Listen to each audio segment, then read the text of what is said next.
বহুতল ভবনের একটি বাড়ি। বাড়ির ভেতরের একটি রুম থেকে কারো কথার আবছা আওয়াজ কানে ভেসে আসছে। কে তুই? তোর পরিচয় প্রকাশ কর।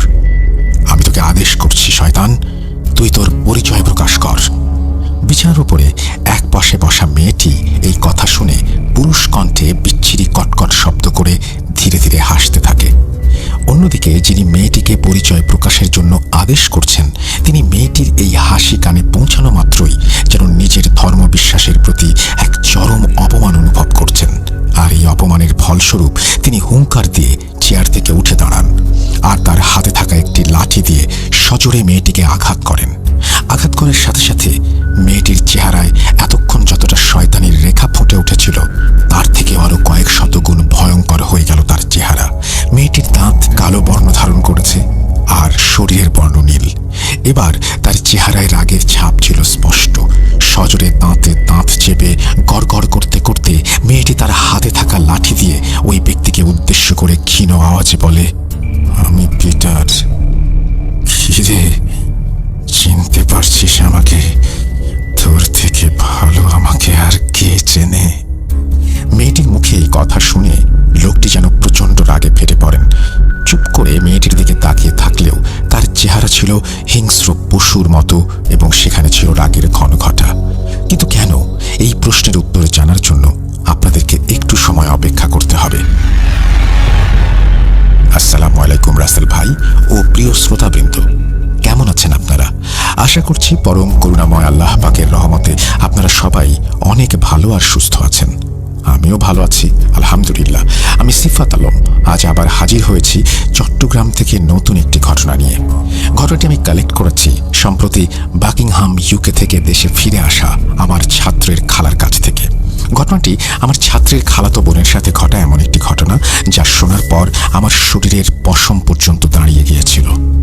আর বেশি দেরি না করে সরাসরি ঘটনায় যাবার আগে রাসেল ভাইয়ের কাছে ঘটনার ভেতর ভুল ত্রুটি থাকলে দয়া করে ক্ষমা সুন্দর দৃষ্টিতে দেখার অনুরোধ রাখছি।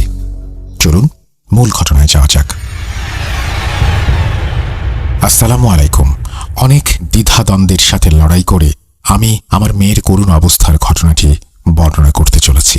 ঘটনা যাবার আগে আমি রাসেল ভাই এবং শ্রোতাদের এতটুকুই বলতে চাই, আমার এই ঘটনাটি দয়া করে একজন মায়ের দৃষ্টিকোণ থেকেই বিবেচনা করবেন। আমি একজন মা, তাই মা হিসেবে নিজের মেয়ের এই করুণ পরিণতি আমি কিভাবে সহ্য করেছি তা শুধুমাত্র আমার আল্লাহ আর আমি জানি। দয়া করে এমন কোনো মন্তব্য করবেন না যা আমার মাতৃত্বকে ছোট করে বা আঘাত করে। এই কথা এই জন্য বলছি কেননা যদি আমাদের সাথে এসব না ঘটত তবে হয়তো আমিও এসব বিশ্বাস করতাম না। আল্লাহর হয়তো অন্য কিছুই পরিকল্পনা ছিল। আমি রাজিয়া। আমার বিবাহিত জীবনের বয়স প্রায় 30 বছর। আমার স্বামী বিয়ের আগে থেকেই ইউকেতে চাকরি করতেন। তিনি সেখানে একটি প্রাইভেট সেক্টরে ইঞ্জিনিয়ার হিসেবে কাজ করতেন। বিয়ের পর আমিও অজানা দেশে পাড়ি জমাই আমার স্বামীর হাত ধরে। দেখতে দেখতে বিয়ের প্রায় 6 থেকে 7 বছর সময় পার হয়ে যায়, কিন্তু আমার সংসারে কোনো বাচ্চার হাসি কান্না দুষ্টুমি কোনো কিছুরই চিহ্ন ছিল না। বাচ্চার কোলাহল শোনার জন্য বুকটা খাঁ খাঁ করতো সবসময়। বিয়ের এত বছর পরেও আমরা ছিলাম নিঃসন্তান। অনেক কান্নাকাটি করেছি আল্লাহর দরবারে, তাহাজ্জুদ হাজত কোনো নামাজই বাদ দেয়নি। অনেক ডাক্তারও দেখিয়েছি আমরা, কিন্তু কারোরই কোনো সমস্যা ধরা পড়েনি। তাও আল্লাহ আমার কোল জুড়ে কোনো সন্তান আমাকে দেননি তখনও। তবুও আমি বিশ্বাস হারাইনি। আর আল্লাহ আমার সেই বিশ্বাসেরই পুরস্কার হিসেবে আমার কোল জুড়ে আমার চাঁদের টুকরো মেয়েকে আমায় দান করেন। আলহামদুলিল্লাহ। আমার মেয়ের বয়স এখন 24 বছর চলছে। আমার মেয়ের জন্মের পর সবাই ওকে দেখে একটি কথাই বলতো, আর তা হলো আমার মেয়ে এক কথায় যেন সাক্ষাৎ এক পরী। ছোট থেকেই ওর গায়ের রং ছিল ধপধপে ফর্সা। ওকে দেখে মনে হতো না ওর বাবা মা অর্থাৎ আমরা বাংলাদেশি। ওর চোখের রং ছিল নীল বর্ণের। সবাই সবসময় ওর প্রশংসা করত। আমি এবং আমার হাজব্যান্ড বরাবরই বেশ ধর্মপ্রাণ মানুষ, তাই আমরা আমাদের মেয়েকে সেভাবেই ইসলামের শিক্ষায় বড় করে তুলেছি। তার আচার ব্যবহার ছিল অত্যন্ত নম্র আর সরল। তার চেহারার নূরকে তার চারিত্রিক বৈশিষ্ট্য যেন আরও অনেকাংশে বাড়িয়ে দিত। ওর ব্যাপারে এসব জানানোর কারণ আপনারা ঘটনা শুনলেই বুঝতে পারবেন। ওকে আমি বাসা থেকে তেমন একটা বের হতে দিতাম না। অনেক চাওয়ার পর ওকে পেয়েছিলাম জন্য সবসময় মনে কেমন একটা ভয় কাজ করতো, কারো নজর যেন না লাগে। সেজন্য আমি ওকে তেমন একটা বাইরে নিয়ে যেতাম না। যেখানেই যেত ওর সাথে ওর বাবা নইলে আমি সবসময় থাকতাম। আমার মেয়ের নাম ফাতিমা। ওর বয়স 14 কি 15 বছর। একদিন ফাতিমাকে বাসায় নিয়ে আসার জন্য আমি স্কুলে যাই। দূর থেকে তাকে আমার দিকে আসতে দেখি। বেশ খুশি খুশি তার মুখ। আমার কাছে এসে সে বলে, আসসালামু আলাইকুম মা, আগামী পরশু আমাদের স্কুল থেকে শিক্ষা সফরের আয়োজন করেছে। আমাদের ক্লাসের সবাই যাচ্ছে। আমি এর আগে কখনোই শিক্ষা সফরে যাইনি, এবার যাই। ফাতিমার কথা শুনে আমি বেশ বিরক্ত হলাম, কেননা আমি তাকে একা কোথাও যেতে দিতে রাজি নই। আমি তাকে বাসায় নিয়ে গিয়ে এ ব্যাপারে কথা বললাম। আমার মেয়েটা এত ভদ্র ছিল যে আমার কথা শুনে তার চেহারায় কোনো প্রকার খারাপ লাগার ছাপও পড়েনি। তার মুখে তখন সেই হাসি ছিল। বাসায় এসে আমি বাসার কাজে ব্যস্ত হয়ে পড়ি। দুপুরে ফাতিমার বাবা বাসায় আসেন লাঞ্চ করার জন্য।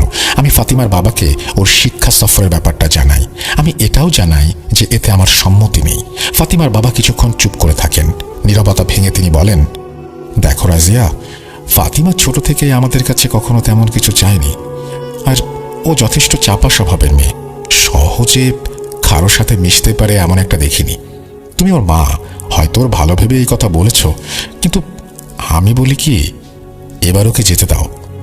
যদিও এভাবেই মানুষের সাথে সোশ্যালাইজ না করতে শেখে, তাহলে ভবিষ্যতে ওরই সমস্যা হবে। আর শিক্ষা সফরের বন্ধুরা তো যাচ্ছেই, সাথে স্কুল টিচারও থাকবে। তুমি তো চিন্তা করছো কেন? মেয়েটাকে কিছু ব্যাপার উপভোগ করতে দাও। ফাতিমার বাবার কথা শোনার পর আমি ব্যাপারটা নিয়ে বেশ চিন্তায় পড়ে যাই।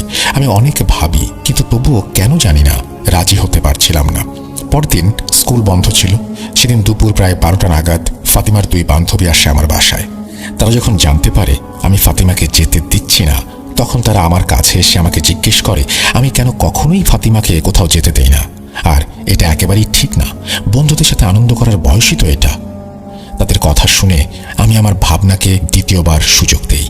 সেদিন বিকেলে ওর স্কুল থেকে আমাকে ফোন করা হয়। ওর স্কুল টিচারও বারবার অনুরোধ করছিলেন যেন আমি ওকে শিক্ষা সফরে যেতে দেই, এতে ওর উপকারই হবে। আমিও ভেবে দেখলাম ওকে এবার যেতে দেয়াই উচিত। ধীরে ধীরে সে তো বড় হচ্ছে, এখন তাকে এভাবে আটকে রাখা ঠিক হবে না ভেবে আমি রাজি হই। আর সেদিন সন্ধ্যায় আমি ফাতিমার রুমে গিয়ে ওকে যাওয়ার অনুমতি দেই। ও আমাকে জিজ্ঞাসা করে আমি মন থেকে অনুমতি দিচ্ছি কিনা, অন্যথায় সে নাকি যাবে না। আমি তাকে আশ্বস্ত করি আর তার যাবার যাবতীয় ব্যবস্থা করতে শুরু করি। 4 দিনের শিক্ষা সফর ছিল সেটা। কোনো এক এলাকায় বন জঙ্গলের আশেপাশে, সেখানে বিভিন্ন প্রকার গাছ নিয়ে পড়ালেখা করার জন্য তাদের নিয়ে যাওয়া হচ্ছে। আমি হাসি মুখে তাকে বিদায় দেই। এই 4 দিন ফাতিমার সাথে আমার কোনো যোগাযোগ হয়নি, যদিও স্কুল টিচারের সাথে ফোনে কথা হয়েছে বেশ কয়েকবার। ও ঠিক আছে শুনে আমি আশ্বস্ত হয়ে ফোন রেখে দেই। দেখতে দেখতে 4 দিন অতিবাহিত হয়। নির্দিষ্ট সময়ে আমি ফাতিমাকে স্কুল থেকে আনার জন্য ওর স্কুলে পৌঁছে যাই। আমাকে দেখে ফাতিমা আমার কাছে আসে। ওকে বেশ অন্যরকম দেখাচ্ছে আজ। যে মেয়েকে আমি হিজাব পরা ছাড়া কখনো বাইরে যাওয়া শেখাইনি, তার মাথায় আজ হিজাবটাই নেই। আমি কিছুটা অবাক হই। গাড়িতে উঠে ওকে প্রশ্ন করি ও ঠিক আছে কিনা। আমার প্রশ্নের উত্তরেও বলে ঠিক আছে। তখন আমি তাকে পাল্টা প্রশ্ন করি, তুমি কি কিছু ভুলে যাচ্ছ? আমার প্রশ্ন শুনে সে আমার দিকে কিছুক্ষণ তাকায়। আমি তাকে বলি আমরা ছোট থেকেই তাকে কারোর সাথে দেখা হলে সালাম দেয়া আর সবসময় হিজাব পরা শিখিয়েছি। আজ পর্যন্ত কখনোই এমন হয়নি যে সে আমাদের কাউকে দেখে সালাম দেয়নি আর হিজাব পরেনি। আমার কথা শুনে সে বেশ উত্তেজিত হয়ে বলে, এত সালাম দিতে হবে কেন? বাকিরা যে সালাম দেয় না তাতে তো কোনো সমস্যা হয় না। সব সমস্যা শুধু আমাদের বেড়াতেই। আর আমার বান্ধবীরা কেউ হিজাব পরে না, তাহলে আমাকেই পড়তে হবে কেন? আমাকে কি তোমাদের পছন্দ না?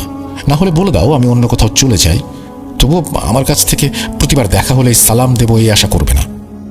ওর কথা শুনে আমি রীতিমতো হতবাক। যেই মেয়ে কখনো আমার সাথে সামান্য তর্ক কিংবা উঁচু গলায় কথা পর্যন্ত বলেনি, আজ তার মুখে এসব কি শুনছি আমি। এসব ভেবে আমি থ হয়ে যাই। বাসায় ফিরে ও নিজের রুমে চলে যায়। সারা রাত ঘুমিয়েছে সেদিনও। পরের দিন স্কুলে যাবার জন্য আমি ওকে ডাকতে গেলে আমার সাথে সে চরম বাজে ব্যবহার করে, অকথ্য ভাষায় গালাগাল করতে শুরু করে। এসব শুনে ওর বাবাও বেশ অবাক। এটা কোনোভাবেই আমি বা ওর বাবা কেউ আশা করিনি। আমাকে গালি দিয়ে গলা ছেড়ে হাসতে শুরু করে সে। 4 দিন বাইরে থাকায় এত পরিবর্তন কিভাবে হয় তা আমার মাথায় ধরছিল না। এমন মনে হচ্ছিল যেন এ আমার মেয়েই নয়, আমার মেয়ের মতো দেখতে অন্য কেউ। কথায় কথায় বেয়াদবি, উল্টো জবাব দেয়া, কোনো কিছু যেন বাকি ছিল না ওর। খেতে বসলে পাগলের মতো খাবার খেত, পা টেবিলে উঠিয়ে বসতো, অনেক সময় টেবিলে উঠে খাবার খেত। কিছু বলতে গেলে সে বলতো এমনই, তাকে পছন্দ না হলে যেন বলে দিই সে বাড়ি থেকে চলে যাবে। তার এই পরিবর্তন দেখে আমি তার স্কুলে যাবার সিদ্ধান্ত নেই, কেননা শিক্ষা সফর থেকে ফেরার পর থেকেই আমার মেয়েটার এই অবস্থা। স্কুলে গিয়ে আমি টিচারকে অনেক কথা শোনাই, আর কিছু হয়েছে কিনা এই ব্যাপারে জানতে চাই। টিচার আমাকে বলেন সেখানে নাকি তেমন কিছুই হয়নি। সেখানে গিয়ে ফাতিমা সবার সাথেই খুব ভালোভাবে মিশতে শুরু করে। এখানে তারা কোনো খারাপ কিছুই দেখেননি, কেননা এই বয়সে সবার সাথে এভাবে মিশতে পারাটা ওর জন্য এতটা সহজ হবে তা তারা ভাবেননি। ওনারা এটা ভেবে ভালো অনুভব করেছিলেন যে ফাতিমা সবার সাথে খুব ভালোভাবেই মিশতে পারছে। টিচারের কথা শুনে আমার আর কিছুই করার ছিল না। আমি বাড়ি ফিরে আসি। এভাবে সময় কেটে যাচ্ছিল, আর ধীরে ধীরে ফাতিমার আচরণ আরও খারাপের দিকে অগ্রসর হচ্ছিল। যখন তখন আমাকে গালি দিয়ে বসে। যে মেয়ে আমার সাথেই 5 ওয়াক্তের নামাজ আদায় করত, কোরআন তেলাওয়াত করত, সে এখন সামান্য অজু পর্যন্ত করতে চায় না। বাসায় ফেরার পর থেকে 1 ওয়াক্তের নামাজও সে পড়ে না। আমি নামাজ নিয়ে কিছু বলতে গেলে আমাকে জবাব দিত তার হিসাব সে দেবে, আমাকে চিন্তা করতে হবে না। খুব যন্ত্রণায় আমার দিনগুলো কাটছিল। একদিন ফাতিমার স্কুল টাইমে ওর স্কুল থেকে আমার কাছে ফোন আসে। আমাকে স্কুলে ডাকা হয়। আমি ঘড়ি দেখে মনে মনে ভাবি স্কুল ছুটি হতে এখনো ঢের দেরি, তাহলে এখন আমাকে কেন যেতে বলা হলো? আমি দ্রুত রেডি হয়ে স্কুলের উদ্দেশ্যে রওনা দেই। কেন জানি না আমার মন থেকে বারবার ডাকছিল। খুব অল্প সময় আমি স্কুলে পৌঁছে যাই। স্কুলে গিয়ে দেখি প্রিন্সিপালের কেবিনের বাইরে অনেক মানুষ দাঁড়ানো, আর ভেতরে একটি চেয়ারে ফাতিমা বসা। স্কুলের এক মহিলা টিচার আমাকে দেখে এক সাইডে নিয়ে আসেন। আমাকে তিনি যা বলেন তা শুনে আমার হাত পা কাঁপতে শুরু করে। তিনি বলেন ফাতিমাদের যিনি গণিত ক্লাস নেন তিনি আজ ফাতিমাকে পড়ানোর সময় অমনোযোগী দেখে তার দিকে একটি রাবার ছুঁড়ে মারেন। ফাতিমা ধীরে ধীরে হাসতে হাসতে টিচারের কাছে আসে, আর তার হাত ধরেই কোনোই বরাবর উল্টো দিকে সজোরে ঘুরিয়ে দেয়, যার ফলে টিচারের হাত ভেঙে কোনোই থেকে বিচ্ছিন্ন হয়ে চামড়ার ভেতরেই ঝুলে থাকে। তার কথা শুনে আমার মাথায় যেন বজ্রপাত হয়। আমি এই কথা কিছুতেই বিশ্বাস করতে পারছিলাম না। আমার মেয়ে ছোট, ও কিভাবে এটা করতে পারে? ও কখনো একটি ফুলও ছেড়েনি। এই ভেবে যে গাছেরও প্রাণ আছে, ওরাও ব্যথা পায়, আর টিচার কিনা আমাকে বলছেন। আমার কথা শেষ হবার আগেই মহিলা টিচার আমাকে প্রিন্সিপালের রুমে নিয়ে আসেন। আমাকে রুমে নিয়ে এসে তিনি ক্লাসে লাগানো সিসিটিভি ক্যামেরার ফুটেজ আমাকে দেখান, যা দেখে আমি রীতিমতো হতবাক। আমি নিজের চোখকেই যেন বিশ্বাস করতে পারছিলাম না। ফাতিমাকে দেখে আমার মেয়ে বলে মনেই হচ্ছিল না। আমার মেয়ের বয়স কত? শরীর স্বাস্থ্য বেশ কম। ওর গায়ে এত শক্তি কিভাবে আসবে যে কিনা একটি প্রাপ্তবয়স্ক তাগড়া পুরুষের হাত এভাবে পাটকাঠির মতো ভেঙে ফেলবে? আমি টিচারকে জিজ্ঞাসা করি গণিত টিচার এখন কোথায়। আমি মনে মনে ভয় পাচ্ছিলাম টিচার যদি ফাতিমার এই কর্মকাণ্ডের জন্য স্কুল কর্তৃপক্ষকে কমপ্লেইন করে তাহলে আমার মেয়েকে স্কুল থেকে বের করে দেবে। আমি জানতে পারি গণিত টিচার কাছেই একটি হাসপাতালে ভর্তি আছেন। আমি ফাতিমাকে সাথে নিয়ে সেই হাসপাতালে চলে যাই তাকে টিচারের কাছে মাফ চাওয়ানোর জন্য। হাসপাতালে গিয়ে আমি জানতে পারি টিচারের এখনো জ্ঞান ফেরেনি। তার অপারেশন শেষ হয়েছে কিছুক্ষণ আগে। ডাক্তার ভেতরে চেক আপ করছিলেন। আমাকে দেখে ডাক্তার জিজ্ঞাসা করেন আমি রোগীর কে হই। আমি ডাক্তারকে সব খুলে বলি। আমার কথা শুনে ডাক্তারের চেহারা মলিন হয়ে যায়। তিনি আমাকে নিজের কেবিনে নিয়ে আসেন। ফাতিমা কেবিনের বাইরেই বসেছিল। আমার দিকে সন্দেহের দৃষ্টি দিয়ে ডাক্তার বলেন, আপনি কি সত্যি কথা বলছেন? আমার মনে হচ্ছে না, কারণ যেভাবে তার হাড় ভাঙা হয়েছে তার জন্য যে বলের প্রয়োজন তা একজন প্রাপ্তবয়স্ক পুরুষও প্রয়োগ করার সামর্থ্য রাখে না। সাধারণত কোনো দুর্ঘটনা থেকে এমন হতে পারে। আপনি নিজের মেয়ের দিকে তাকিয়ে দেখেছেন? ওর উপরে এই মিথ্যা অভিযোগ কিভাবে চাপাচ্ছেন আপনি? ডাক্তারের কথা শুনে আমি বেশ মর্মাহত হই। আমি ওনাকে ফোন বের করে ক্যামেরায় ধারণকৃত ভিডিও ফুটেজ দেখাই। তিনি নিজেও হতবাক হয়ে যান। ডাক্তারের সাথে কথাবার্তা সেরে আমি ফাতিমাকে নিয়ে বাসায় চলে আসি। দিন যত যাচ্ছে ততই ফাতিমার আচরণের পরিবর্তন দেখে আমি মনে মনে ভেঙে পড়ছিলাম। এত শান্ত মেয়ে আমার কিভাবে এমন হয়ে গেল তা কিছুতেই আমার মাথায় আসছিল না। আমি ফাতিমার বান্ধবীদের সাথে দেখা করব বলে ঠিক করি। আমার মন বলছিল ওদের সাথে দেখা হলে নিশ্চয়ই কিছু জানতে পারবো। আমি আমার পরিকল্পনা মতো তাদের সাথে দেখা করি। আসলেই শিক্ষা সফরে ফাতিমার সাথে কিছু হয়েছিল কিনা জিজ্ঞাসা করি। শুরুতে তারা কিছু বলতে চায়নি, কিন্তু তাদের চেহারায় আমি স্পষ্ট ভয়ের রেখা দেখেছিলাম। আমি বুঝতে পারছিলাম তারা কিছু একটা লুকাচ্ছে আমার কাছ থেকে, কিন্তু আমার জোরাজুরিতে তারা বলতে বাধ্য হয়। ফাতিমার এক বান্ধবী আমাকে বলে, আন্টি, আপনার মেয়ের উপর শয়তানের ছায়া আছে। তার এই কথা শুনে আমি বাকরুদ্ধ হয়ে পড়ি। ইংরেজিরা বরাবরই বিজ্ঞানসম্মত ধারণায় বিশ্বাসী বলে আমি জানতাম। তারা জিন, শয়তান এসব ব্যাপার বিশ্বাস করে ভেবেই আমি অবাক হয়েছিলাম। ফাতিমার বান্ধবী আমাকে বলে, আন্টি, ফাতিমা শিক্ষা সফরে এসেই কোথায় যেন চলে গিয়েছিল। আমরা সবাই ওকে অনেক খুঁজেও কোথাও পাইনি। প্রায় 4-5 ঘন্টার বেশি সময়ও গায়েব ছিল। টিচাররা সব শেষে পুলিশকে জানানোর সিদ্ধান্ত নেয়। পুলিশকে ফোন করার কিছুক্ষণ আগে কোত্থেকে যেন ফাতিমা ফিরে আসে। সেদিন বিকেলে আমরা গাছ দেখতে বের হচ্ছিলাম। আমার সাথে ও অযথাই খারাপ আচরণ করতে শুরু করে। আমি ওকে চুপ করানোর জন্য ওর দিকে আঙুল তুলতেই সে আমার হাতে কামড় বসিয়ে দেয়। পরদিন তেমন কিছু হয়নি। তৃতীয় দিন রাতে আমি পানি আনার জন্য ঘুম থেকে উঠে দেখি ফাতিমার মুখের পাশে একটি মাছি বসে আছে। আমি হাত দিয়ে মাছি সরাতে যাব, সাথে সাথেই ফাতিমার চোখ খুলে আমার দিকে ভয়ঙ্করভাবে তাকায় আর আমার হাত চেপে ধরে। আমি কেন জানি না কোনো শব্দই করতে পারছিলাম না, শুধু ওর দিকে তাকিয়েছিলাম। মাছিটা আবার ফাতিমার মুখের পাশে বসলে সে এমনভাবে মাছিটিকে নিজের জিভ দিয়ে ভেতরে টেনে নেয়, ব্যাঙ যেভাবে জিভ দিয়ে পোকামাকড় ধরে অনেকটা সেরকম। মাছিটি মুখে নিয়ে সে চিবিয়ে খেতে শুরু করে। আমি এসব দেখে জোরে চিৎকার দেই। সবাই এসে দেখে ফাতিমা ঘুমাচ্ছে। আমার কথা কেউ বিশ্বাস করেনি। পরদিন রাতে আমাদের তাঁবুর পাশের তাঁবুতে ফাতিমা একাই ছিল। হঠাৎ দেখি একটি ছেলে তার তাঁবুতে প্রবেশ করলো। আমি অবাক হলাম, কেননা আমাদের এখানে কোনো ছেলেই আসেনি। তাহলে ফাতিমার তাঁবুতে কে যাচ্ছে তা দেখার জন্য আমি ধীরে ধীরে ওর তাঁবুর কাছে যাই আর সামান্য ফাঁকা করে ভেতরে দেখি সেখানে ফাতিমা ছাড়া আর কেউ ছিল না। ফাতিমার সামনের দিকেই তাকিয়েছিল। হঠাৎ সে আমার দিকে ঘুরে তাকায়। আমি সেখানে আছি এটা কোনোভাবেই তার বোঝার কথা না। আমার দিকে তাকিয়ে আমাকে অকথ্য ভাষায় গালাগালি দিয়ে সেখান থেকে চলে যেতে বলে। আমি প্রচণ্ড ভয় পাই, তার আচরণ দেখে না, তার কণ্ঠ শুনে। তার কথাগুলো তার কণ্ঠ থেকে বের হচ্ছিল ঠিকই, কিন্তু তার আওয়াজ ছিল একেবারে কোনো পুরুষের আওয়াজের মতো। আমাকে সে যা বলছে সব ছিল পুরুষের কণ্ঠের আওয়াজ। আমি টিচারকে সব জানানোর কথা ভাবছিলাম, কিন্তু ফাতিমা সেদিন রাতেই আমাকে হুমকি দেয় আর কাউকে কোনো কিছু জানানো যাবে না, বারণ করে আমাকে, অন্যথায় খারাপ কিছু আমার সাথে ঘটবে। তাই আমি কাউকে জানাইনি আন্টি। ফাতিমার বান্ধবীর এই কথা শুনে আমার মাথায় যেন আকাশ ভেঙে পড়ে। আমি কি করব কিছুই বুঝতে পারছিলাম না। আমি ফাতিমার বাবাকে সব জানাই। আমরা ফাতিমাকে অনেক ডাক্তার দেখাই, কিন্তু ফাতিমা ডাক্তারদের সাথে এমন কিছু আচরণ করে যা দেখে ডাক্তাররা তার চিকিৎসা পর্যন্ত করতে ভয় পেতে শুরু করে। সে ডাক্তারদের 14 পুরুষের নাম বলা থেকে শুরু করে তাদের জীবনের খারাপ কাজের তালিকা দেয়, গালি দেয়া, বিকৃত ভাষায় কথা বলা, তাদের হুমকি দেয়া থেকে শুরু করে এমন কিছু নেই যে সে বাদ রেখেছিল।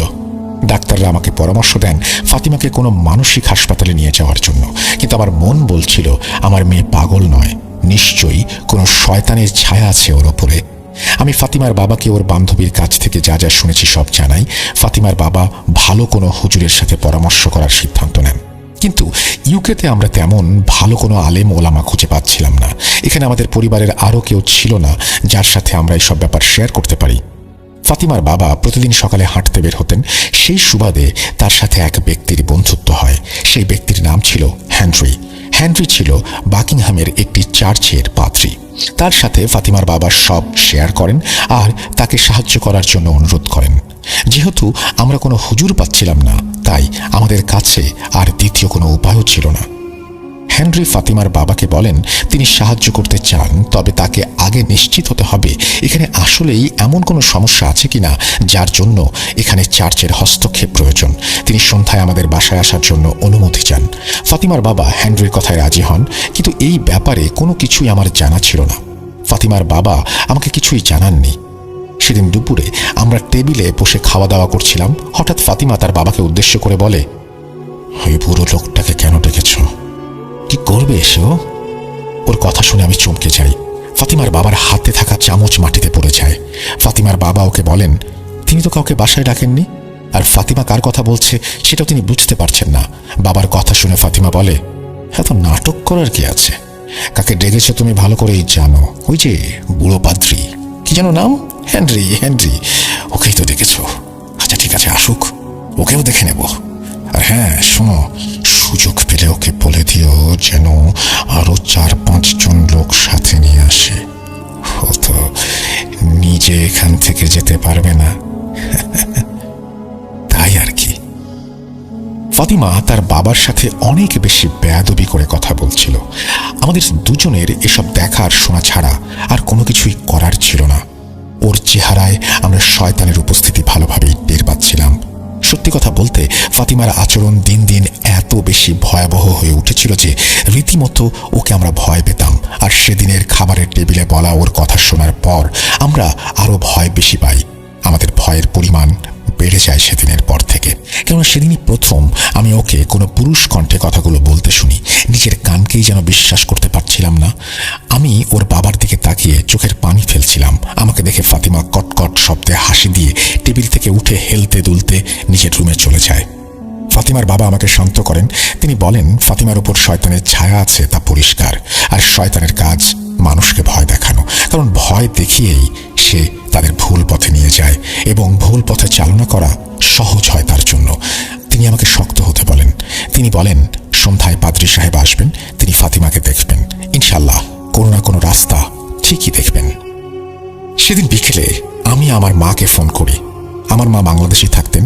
তাকে আমি সব সমস্যার কথা আগেই জানিয়েছিলাম। তিনি আমাকে বলেছিলেন সদকা করতে আর কোরআন খতম পড়তে।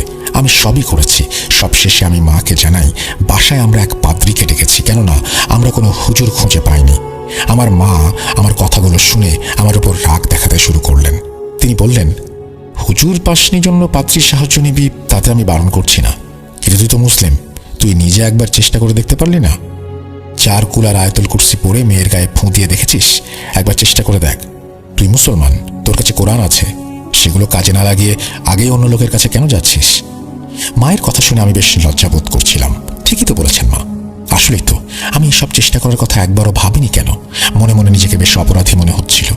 আমি মায়ের বলা কথা আমলে নিলাম আর অজু করে আসরের নামাজ পড়ে কোরআন পড়লাম। এরপর আমি ফাতিমার রুমে গিয়ে দেখি সে মুখ হাঁ করে ঘুমাচ্ছে, তার হাত পা এলোমেলো, চুল অগোছালো। আমি ভেতর থেকে দরজা আটকে দেই। ফাতিমার বিছানার পাশে যেয়ে জায়নামাজ বিছিয়ে আমি প্রথমে সূরা নাস, পরে সূরা ফালাক, সূরা ইখলাস ও সূরা কাফিরুন পাঠ করি। আমার সূরা পাঠ করার সময় বুঝতে পারি ফাতিমা পুরুষ কণ্ঠে গড়গড় আওয়াজ করছে। আমি যতই সূরা পড়ছি তার আওয়াজ ধীরে ধীরে তীব্র হতে শুরু করেছে। সূরা শেষ হলে আমি আয়াতুল কুরসি পড়তে শুরু করি। শুধুমাত্র আল্লাহু লা ইলাহা ইল্লাল্লাহু আল হাইয়ুল কাইয়ুম পড়েছি, সাথে সাথেই ফাতিমার শোয়া থেকে এক লাফ দিয়ে আমার মুখের কাছে চলে আসে। তার চুল তার মুখকে ঢেকে রেখেছে। আমি তার এই অবস্থা দেখে নির্বাক হয়ে ভয় কাঁপছি। সে আমাকে বলছে, কি করছিস এখানে? সব কি করছিস? বের হয়ে যায় এখান থেকে, যা। আমি বুঝতে পারছিলাম আমার সূরা পড়ার জন্য ফাতিমার সাথে থাকা শয়তানের সমস্যা হচ্ছে। আমি যত বেশি সূরা পড়বো আর ফুঁ দেব, তত জলদি সে আমার মেয়েকে ছেড়ে দেবে। তাই ওর কথা উপেক্ষা করে আবার আয়াতুল কুরসি পড়তে শুরু করি। এবার ও প্রচন্ড রাগ নিয়ে আমাকে পুরুষ কণ্ঠে বলে ওঠে, তোর কোনো ধারণা আছে আমি কি করতে পারি? মরার শখ না হয়ে থাকলে এখান থেকে এই মুহূর্তে চলে যা। আমি ওর কথায় কর্ণপাত করিনি। হঠাৎ ওর টেবিলে থাকা কাঁচের গ্লাস আমার নাককে সামান্য স্পর্শ করে দেয়াল লেগে ভেঙে যায়। আমি চমকে উঠি। আমাকে ভয় পেতে দেখে ফাতিমা পুরুষ কণ্ঠে হাসতে থাকে আর ধুম করে শব্দ করে দরজা আপনা আপনি খুলে যায়। আমার ফাতিমার রুম থেকে বের হয়ে আসা ছাড়া আর কোনো উপায় ছিল না তখন, কারণ আমি অনেক বেশি ভয় পেয়ে গিয়েছিলাম। আমি বুঝতে পেরেছিলাম এই শয়তান অনেক বেশি শক্তিশালী, এর মোকাবেলা করা আমার একার পক্ষে সম্ভব না। আমি সন্ধ্যায় ফাতিমার বাবা এলে তাকে সব বলি। আমার কথা শুনে তিনি আমাকে বকতে শুরু করেন। তিনি বলেন, আমার এভাবে একা কাজ করতে যাওয়াটা মোটেও উচিত হয়নি।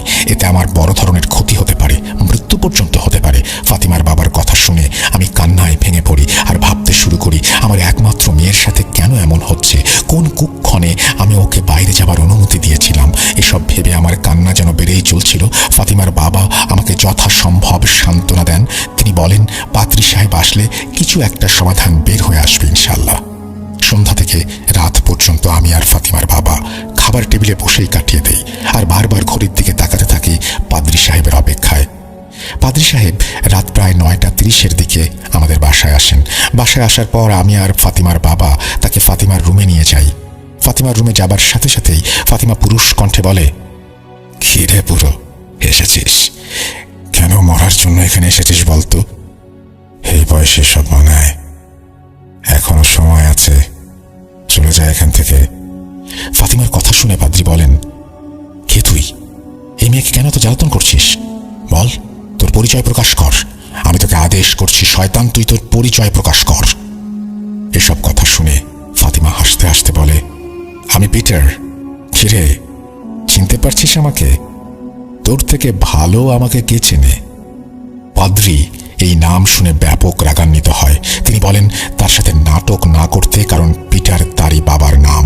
পাদ্রির কথা শুনে ফাতিমা অট্টহাসি হাসতে হাসতে বলে, তাহলে মনে কর আমিই তোর বাবা। এই কথা শুনে পাদ্রি প্রচন্ড রেগে যান। রুমে আসার সময় তার হাতে কিছু একটা জিনিস এনেছিলেন। ছোট একটা বোতলে ছিল, সেটা হতে পারে হলি ওয়াটার। তিনি সেই বোতলের মুখ খুলে ফাতিমার দিকে ছুঁড়ে মারতে যাবেন, এমন সময় হুট করে বিদ্যুৎ চলে যায়। চারপাশ ঘুটঘুটে অন্ধকারে ডুবে যায়। 10 থেকে 12 সেকেন্ড পর বিদ্যুৎ আসে। ফাতিমা পাদ্রির দিকে তাকিয়ে হাসছে। পাদ্রি তার দিকে পানি ছুঁড়ে মারতে গিয়ে দেখেন তার হাতে কোনো বোতল নেই। সাথে সাথে তিনি তার হাতে থাকা বাইবেলের কিছু পৃষ্ঠা খুলে পড়তে শুরু করেন। পাদ্রি যতবারই বাইবেল পড়ছেন, ফাতিমা ততই পুরুষের কণ্ঠে জোরে জোরে হাসতে শুরু করে। এমনটাই চলে বেশ কিছুটা সময়। হঠাৎ ফাতিমা বলে, হে যে বুড়ো, চুপ কর, তোর সময় শেষ, এবার আমার সময় শুরু। ফাতিমার কথা শেষ হতে না হতেই আবার বিদ্যুৎ চলে যায়। রুমে কোনো প্রকার টু শব্দ নেই। কয়েক মুহূর্ত পর বিদ্যুৎ এলে আমরা দেখি পাদ্রি অজ্ঞান হয়ে ফাতিমার বিছানায় আছড়ে পড়ে আছেন, আর ফাতিমা আমাদের দুজনের দিকে রক্তচক্ষু নিয়ে তাকিয়ে আছে। তার চাহনি দেখে ভয়ে আমরা পিছিয়ে যাই। হঠাৎ দেয়ালে পিঠ ঠেকে আমাদের, যা দেখে ফাতিমা মুচকি হাসে আর সেই রুম থেকে চলে যায়।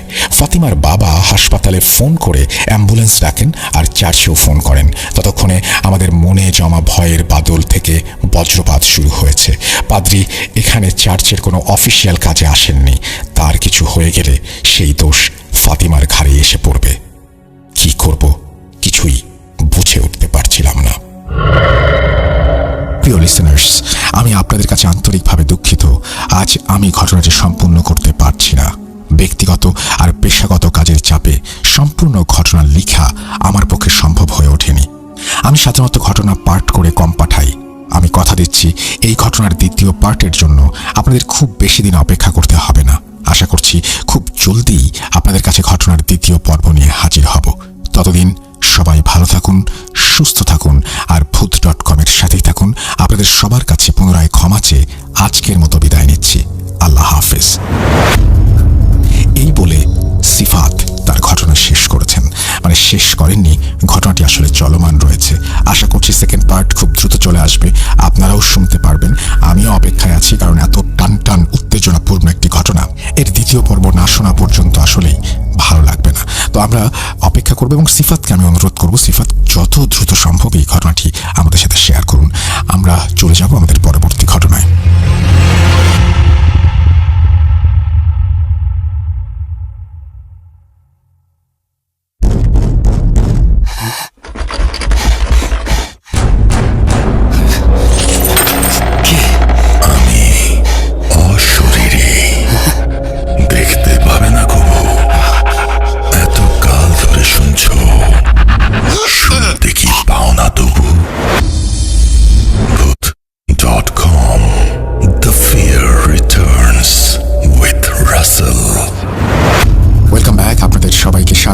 আমি রাসেল। আশা করছি আপনারা সবাই ভালো আছেন, ভালোর দলে আছেন। চমৎকার একটা ঘটনা শুনলাম আমরা, এবং ঘটনার পরে এখন আরেকটি ইমেলে যাওয়ার কথা ছিল আমার, কিন্তু তার আগে একটা অডিও ক্লিপ শোনাতে চাই। কেন শোনাতে চাচ্ছি সেটা একটু বলি। অনেকদিন থেকে আমি ভালো একটা অডিও ক্লিপ খুঁজছিলাম আপনাদের জন্য, এবং মাঝে মাঝে পেয়েও যাচ্ছিলাম। বিভিন্ন জায়গা থেকে আমাকে অনেকেই হেল্প করেছেন অডিও ক্লিপ পাঠানোর মাধ্যমে। আমি বেশ পুরনো একটা অডিও ক্লিপ আজকে পেয়েছি, হঠাৎ করেই সিলেক্ট করলাম এটা। এবং এই অডিও ক্লিপটি যিনি পাঠিয়েছেন তার নাম হচ্ছে জেন প্রমি হচ্ছে পুরো নাম, এবং তিনি থাকেন হচ্ছে নিউ ইয়র্কে, এবং নিউ ইয়র্ক থেকেই তিনি আমাদেরকে এই ঘটনাটি পাঠিয়েছেন। চমৎকার একটি ঘটনা। আশা করছি যে এই ঘটনাটি ভালো লাগবে। এবং আমি সবসময় যেটা বলি সেটা হচ্ছে যে যখন কেউ ঘটনা বলেন অডিও ক্লিপের মাধ্যমে, তখন সেই ঘটনাটি তার যেন আরও অনেক বেশি নিজের হয়ে ওঠে, আর সেই জায়গাটাই আমার সবচেয়ে ভালো লাগার জায়গা। যাই হোক, আমার মনে হয় যে আমার মতন আপনাদেরও সবার ভালো লাগবে আমাদের আজকের এই অডিও ক্লিপটি। যদি এতটুকু আনন্দ দিতে পারে এই অডিও ক্লিপটি, তাহলে আমি নিজেকে ধন্য মনে করব। চলুন কথা না বাড়িয়ে সরাসরি চলে যাই আমাদের আজকের প্রথম অডিও ক্লিপটিতে।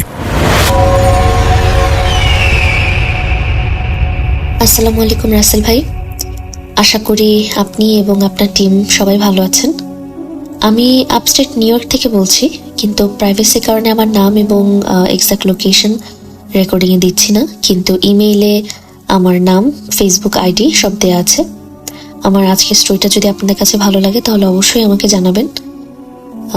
আমার আজকের যে ঘটনাটা বলবো এটা আমার নিজের সাথেই ঘটে যাওয়া 2018-তে আই বিলিভ, এবং এটা আসলে স্বপ্ন ছিল না বাস্তবে কিছু ছিল আমি জানি না, কিন্তু এই প্রথম আমি এরকম অ্যাবনর্মাল কিছু এক্সপিরিয়েন্স করেছি, যার কারণে শেয়ার করলাম।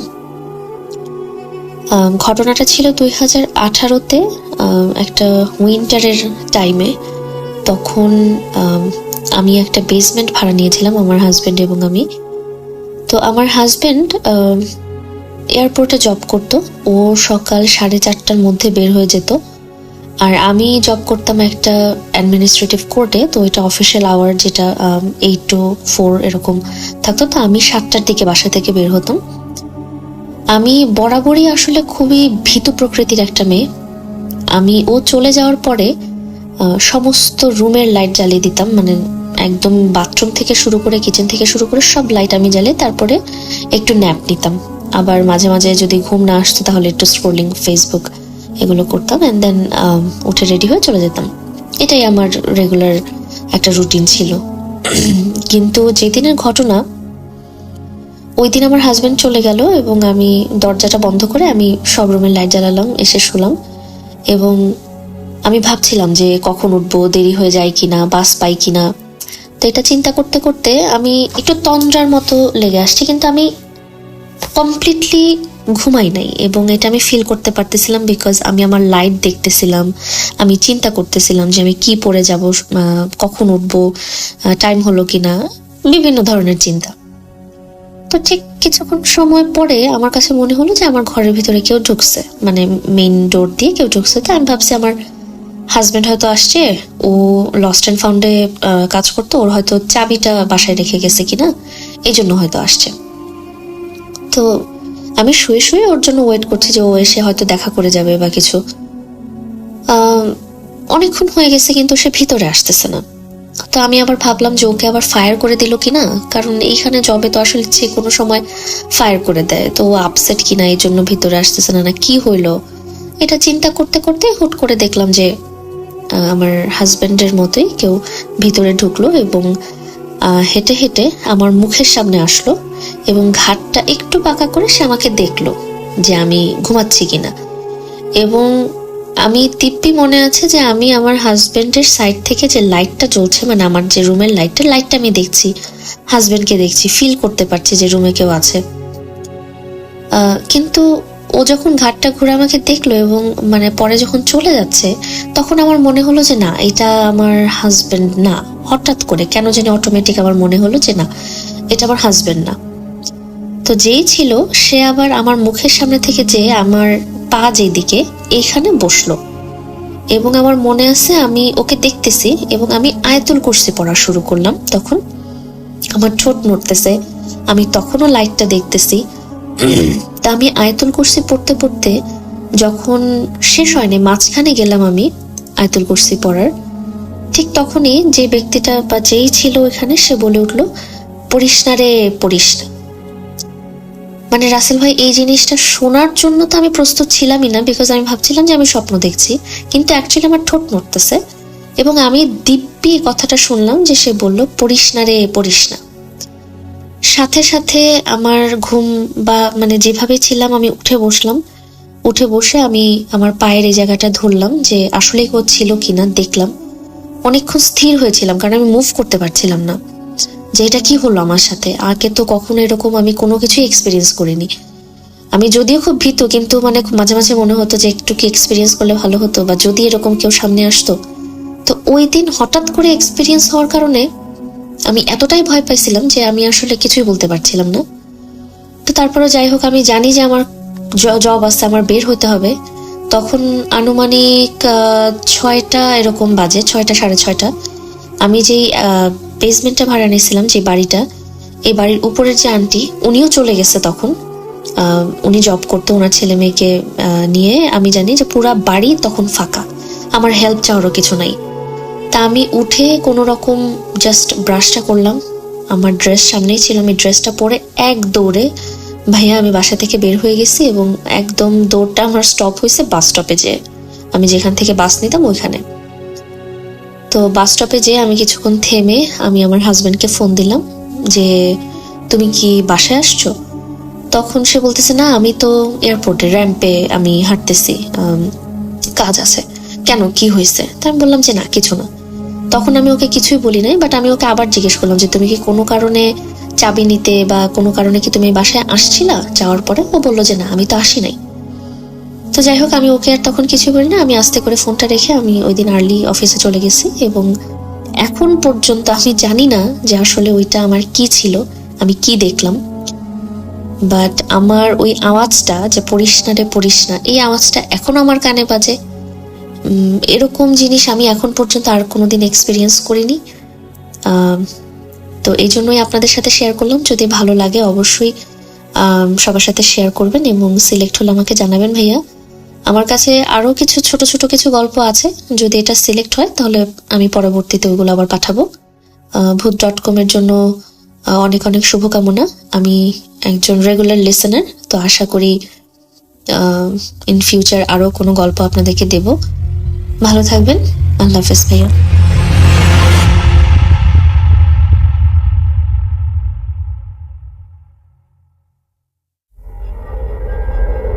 Spirit, be here with me.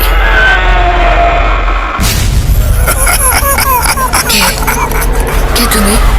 Bhoot.com.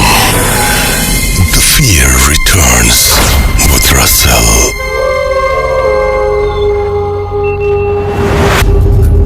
জি, শুরুতেই বলে রাখি, এই ঘটনাটিও যিনি পাঠিয়েছেন তিনি হয়তো সম্পূর্ণ একটি ঘটনা হিসেবেই পাঠিয়েছেন, তবু আমার কাছে মনে হয়েছে অসম্পূর্ণ।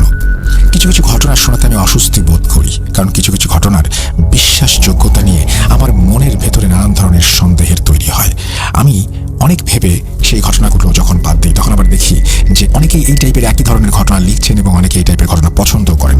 আমি একটি ঘটনার বিচারের ভার আপনাদের হাতে ছেড়ে দিতে চাই। কেন করছি সেটা ঘটনাটা শুনবেন, যদি আপনাদের বিশ্বাস হয় তাহলে বুঝবো যে এই ঘটনা আসলে বিশ্বাস করার মতন যথেষ্ট যৌক্তিক কারণ রয়েছে এবং এরকম ঘটনা আমরা এর পরেও প্রচার করব। আর যদি মনে হয় যে না, এটাতে বিশ্বাস করার মতো কোনো কিছুই নেই, তাহলে এই ধরনের ঘটনা আমরা প্রচার করা থেকে বিরত থাকবো। ওয়েলকাম ব্যাক, আপনাদের সবাইকে স্বাগত জানাচ্ছি। আমি রাসেল। আশা করছি আপনারা সবাই ভালো আছেন, ভালোর দলে আছেন। আমিও ভালো আছি, ভালোর দলে আছি। আর যেভাবে লেখা আছে আমি সেভাবেই শুরু করতে চাই। চলুন শুরু করা যাক। সকল শ্রোতা ভাই বোন এবং রাসেল ভাই বরাবর আমার সালাম। আসসালামু আলাইকুম। ওয়ালাইকুম সালাম। আশা করি সবাই ভালো আছেন। আমি গাজীপুর জেলার কালীগঞ্জ উপজেলা থেকে তোফায়েল আহমেদ ফাহাদ বলছি। আমি ভূত.com এর রেগুলার শ্রোতা। সেই ভূত FM থেকে আমি রাসেল ভাইয়ের আওয়াজ শুনতে শুনতে বড় হয়েছি। ইনশাল্লাহ সবসময় সাথে থাকব। বর্তমানে আমি HSC পরীক্ষা দিয়েছি। সামনে নতুন জীবন শুরু হতে যাচ্ছে, আমার জন্য সবাই দোয়া করবেন। এখানে একটু বলে রাখি, তিনি ঘটনাটি পাঠিয়েছেন বেশ আগে। এতদিন তিনি সেই নতুন জীবনে প্রবেশও করেছেন এবং তার সেই জীবন কেমন হয়েছে সেটা জানতে চাই তার কাছ থেকে। চলে যাচ্ছি পরের অংশে। আজ যে ঘটনাটি শেয়ার করতে যাচ্ছি তা রাসেল ভাই এবং সকল লিসেনারদের উদ্দেশ্যে পাঠানো প্রথম ঘটনা। ঘটনাটি আমি আমার এক ভাইয়ের কাছ থেকে সংগ্রহ করেছি। ওনার নাম হচ্ছে লিটন। ঘটনাটি মূলত লিটন ভাইয়ের সাথেই ঘটেছে। লিটন ভাই আমাকে যেভাবে বলেছেন আমি ঠিক সেভাবেই লিখছি।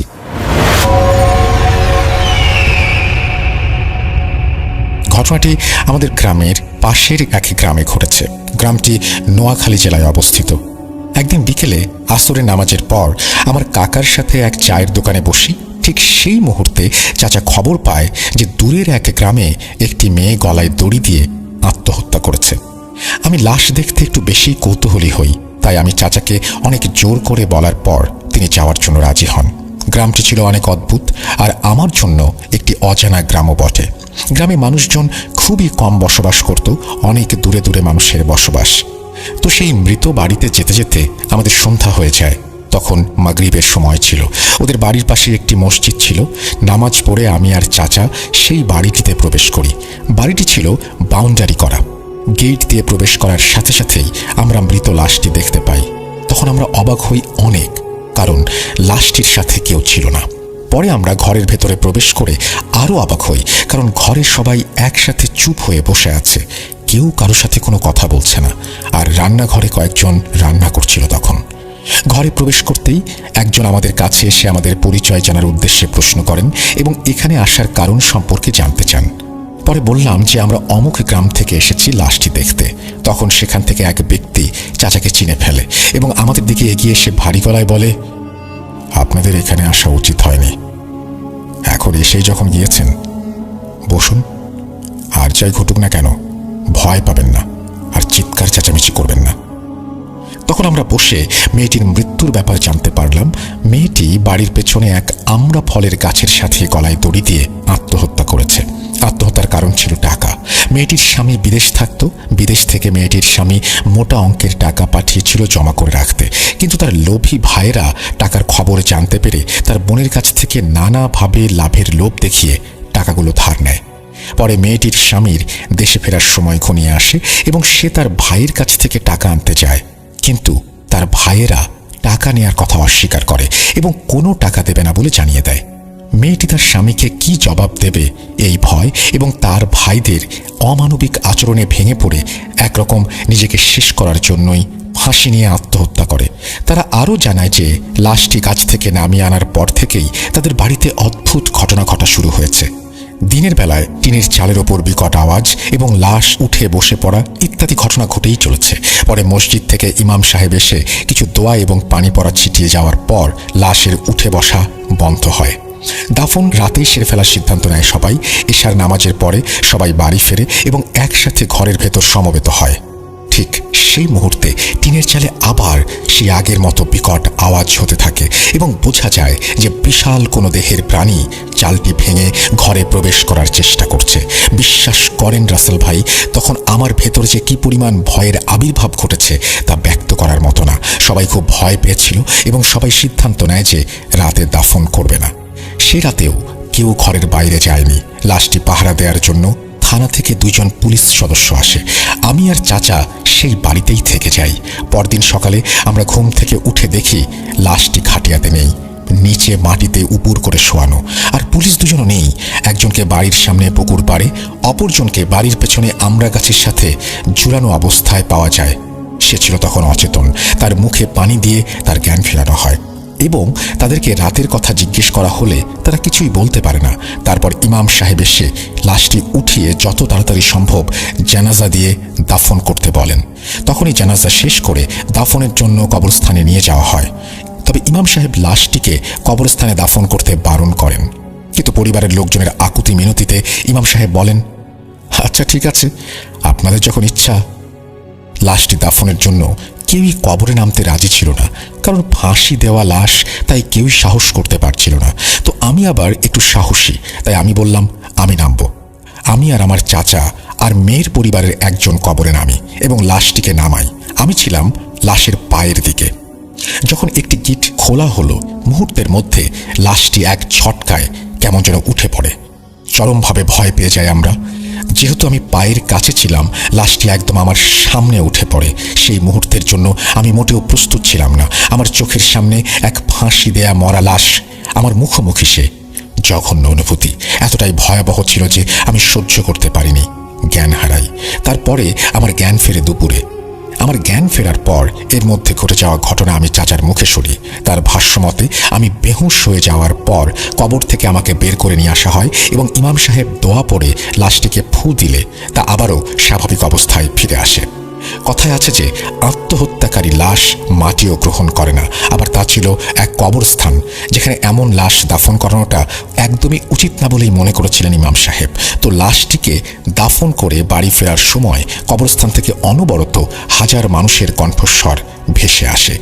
তারপর ইমাম সাহেবের কথা মতো একটি কবর খুঁড়ে আবারও সেই লাশটির দাফন সম্পন্ন করা হয়। তারপর আমরা দুপুরে খাওয়া দাওয়া করে সেখান থেকে চলে আসি। যাওয়ার পথে আমরা বারবার ভুল পথে যাচ্ছিলাম। এটি খুবই অদ্ভুত একটি এলাকা ছিল, কারণ এই স্থানে এই গ্রাম যে আছে তা অনেকে জানেই না। আমরা অনেক সময় ঘোরাঘুরি করে সঠিক পথে বাড়ি ফিরতে সক্ষম হই। এই ছিল ঘটনা। ঘটনাটি ভালো লাগলে পড়ে শোনাবেন। ভালোভাবে গুছিয়ে লিখতে পারিনি, তাই আমি আন্তরিকভাবে দুঃখিত। লেখার মধ্যে অনাকাঙ্ক্ষিত ভুল থাকলে তা ক্ষমা সুন্দর দৃষ্টিতে দেখবেন। আর আমার কাছে আরও ঘটনা আছে, শীঘ্রই ইমেইলের মাধ্যমে শেয়ার করব ইনশাল্লাহ। এইটা বলে তিনি তার ঘটনা শেষ করেছেন। আমি ঘটনাটি আপনাদের জন্য বললাম, ভালো লাগা না লাগা সম্পূর্ণ আপনাদের ব্যাপার, এবং এই ঘটনাটি আসলে আপনাদের কাছে বিশ্বাসযোগ্য মনে হয় কিনা সেই প্রশ্নটা আমারও।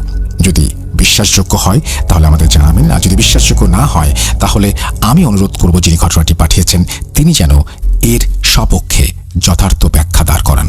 আমরা চলে যাব আমাদের পরবর্তী ঘটনায়।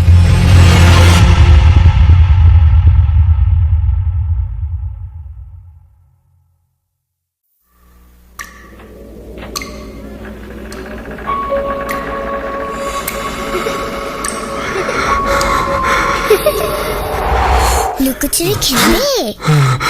লুকোচুরি তুমি লুকাও, আমি ঠিকই তোমাকে খুঁজে পাবো।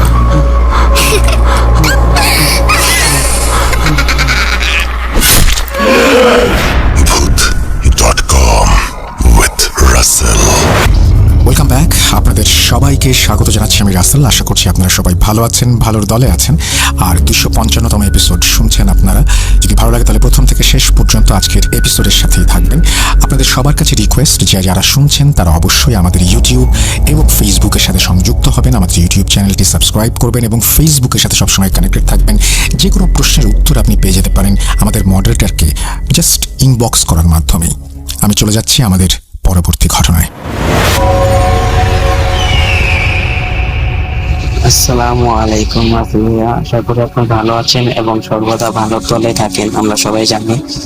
Booth.com প্রিয় শ্রোতাদেরকে আমার পক্ষ থেকে জানাই সালাম। তা আমি এখন নেপালে এসে আপনার পড়াশোনা কন্টিনিউ করছি।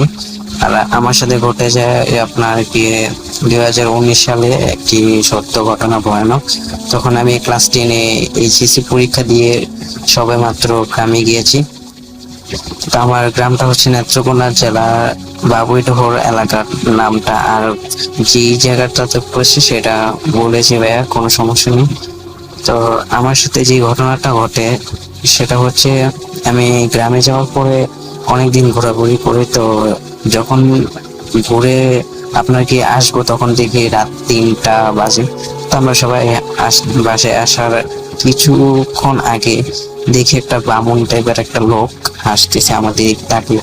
তো আমি অতটা পাত্তা দিইনি, যার কারণে মনে করেছি হয়তো গ্রামেরই লোক, আমি চিনি না বা অনেকদিন পরে আসছি জানি না, হয়তো আমাকে চিনে যার কারণে আসতেছে। তো আমি অতটা মাথায় নিইনি। তো সেম পরের দিনও ওই লোকটাকে দেখি, মানে সেম জায়গায় হাসতেছে। তা পরে আমার ভাইকে বলি, তুমি কি কিছু দেখতে পাচ্ছ? সে বলে কি না। তা আমার মনে একটু বাড়িতে উঠেছে, আমি দেখতে পাচ্ছি লোকটা হাসছে, সে বলে দেখতে পাচ্ছে না। তো তাড়াতাড়ি করে বাসায় চলে আসি। তা আর কিছু হয়নি আমাদের সাথে। পরে আপনার যেদিন চলে আসবো ঢাকায় আসার আগে, যেদিন আসবো এদিন আগের দিন আসছে গিয়ে আপনার আমি একটু ঘুরতে গিয়েছিলাম নদীর ওই পারে। তো যখন আসবো তখন হচ্ছে কি 11টা 11:30 মনে হয় বাজে। তো আমাদের নৌকাটা এরকম পার করে আসতে হয় ওই গ্রাম থেকে। তো আসতেছি তখন দেখি যে নৌকাটা আর চলছে না। তা এই দিকে তো আমরা 3জন তো প্রচন্ড ভয় পেয়ে যাই। পরে দেখি যে পানির যে একটু স্রোত এটা একটু বেড়ে যাচ্ছে আস্তে আস্তে করে। তো তাড়াতাড়ি করে আমরা কি করি যে নৌকাটা চালানোর চেষ্টা করি যে নদীর পাড়ে নিয়ে আসবে, কিন্তু নৌকাটা কোনো মতে ওই জায়গার থেকে নড়ছে না। তো ভাই আমরা তো ভয়ে মানে একাকার হয়ে গিয়েছি, ঘেমে একজনের অবস্থা অনেক খারাপ। তো লাস্টের বেলা আমার একটি কাকা ওই রোড দিয়ে আসছিল। তো আমার কাকা দেখতে পারে, পরে কাকা মানে দোয়া টোয়া পরে আমাদের ফুটো দিয়ে বাসায় দিয়ে আসছে। তো রাসেল ভাই এটাই ছিল আমার ঘটনা। আশা করি ঘটনাটি আপনার ভালো লেগেছে, আর ভালো লাগলে শেয়ার করবেন Booth.com-এ। আর সবাইকে জানাই আমার পক্ষ থেকে সালাম। আর সবাই ভালো থাকবেন, সুস্থ থাকবেন। আসসালামু আলাইকুম।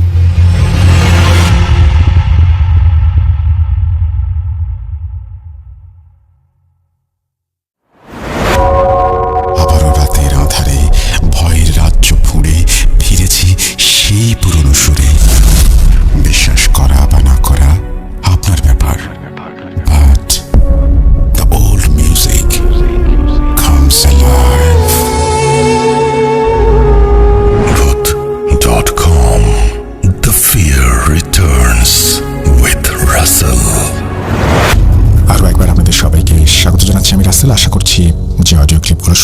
সেগুলো একেবারে খারাপ লাগছে না।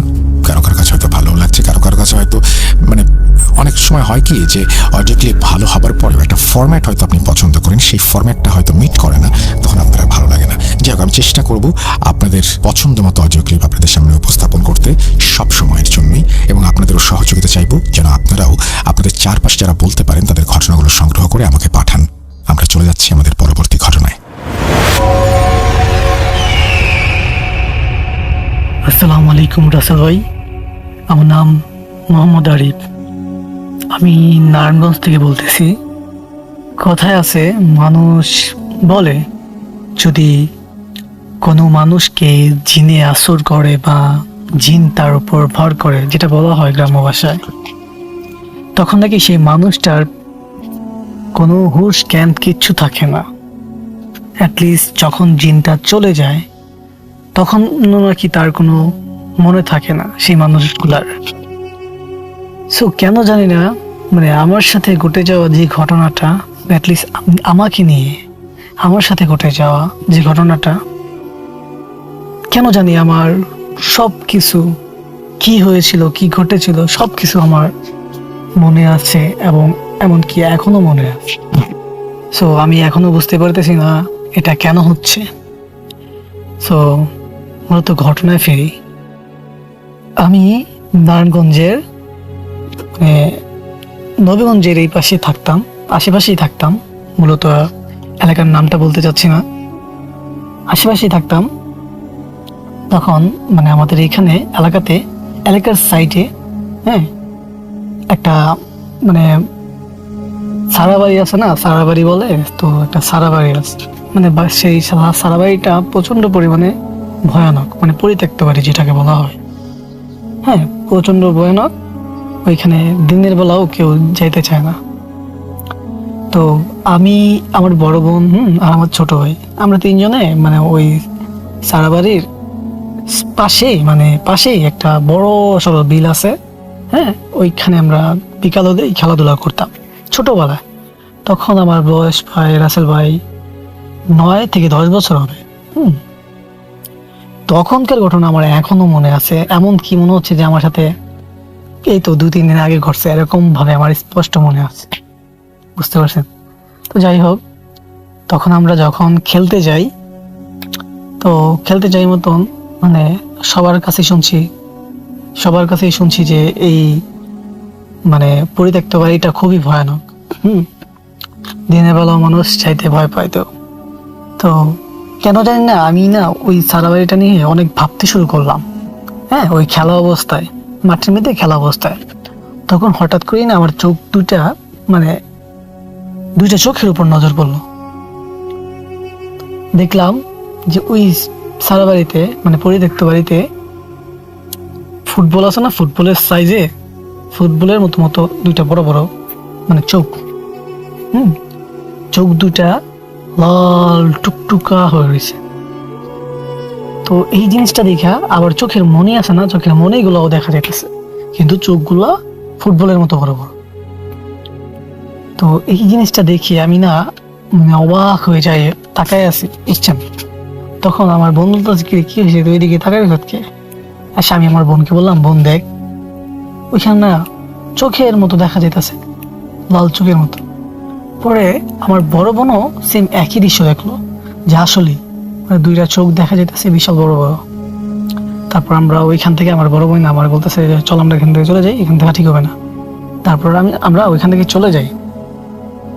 চলে যাওয়ার পর কিছুদিন পর, মেবি 6-7 দিন পর মানে আমার না কেন জানি মানে ওই সারাবাড়ির দিকে আগ্রহ, ওই ঘটনাটা ঘটার পর থেকে কেন জানি ওই দিকে আগ্রহ থাকে বেশি, বুঝছেন? ওইদিকে আগ্রহ থাকতো বেশি। তখন তো একদিন মানে আমি যার কাছে আরবি পড়তাম তার বড় ছেলেকে নিয়ে বললাম যে চলো ভাইয়া আমরা একটু মানে যেহেতু ডেজার বসাইছে, ডেজার দিয়ে আমরা হেঁটে হেঁটে একটু অন্যদিকে যাই। তো ওই যেই সারাবাড়ির কথা বলছিলাম, ওই সারাবাড়ির এখান দিয়ে ডেজার গেছে।